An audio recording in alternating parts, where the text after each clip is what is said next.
ஜீ Tamil Sa Re Ga Ma Pa senior season 5ல ஒரு contestant தான் பவித்ரா அவர்கள். அவங்க சமீபத்தில ஒரு இன்டர்வியூல சொல்லியிருக்காங்க.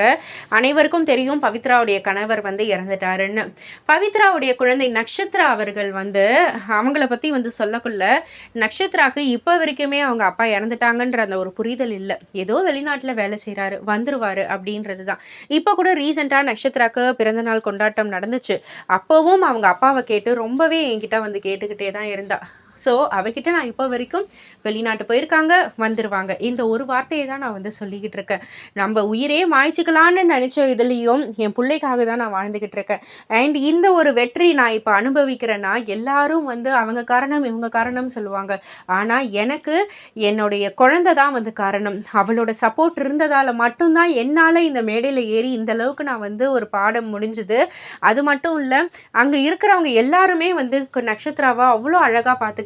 சுசாந்திகாலாம் இன்னொரு தாய் மாதிரி தான் நக்ஷத்ராவுக்கு. அப்படின்ற மாதிரி வந்து சொல்லியிருந்தாங்க. நம்ம ஜட்ஜஸுமே வந்து நக்ஷத்ராவ ஒரு குழந்தை போல வந்து பார்த்துக்கிட்டதால தான், என்னால பீஸ்ஃபுல்லா வந்து இந்த ஒரு ஜர்னில கன்டின்யூ பண்ண முடிஞ்சது. அப்படின்ற மாரியும் சொல்லியிருக்காங்க. இத பற்றி நீங்க என்ன நினைக்கிறீங்க? உங்களுடைய கருத்து என்ன? அப்படின்றத கீழ உள்ள கமெண்ட் பாக்ஸ்ல குறிப்பிட்டு சொல்லுங்க. மறக்காம சேனல சப்ஸ்கிரைப் பண்ணி பக்கத்துல உள்ள பெல் ஐகான கிளிக் பண்ணிடுங்க.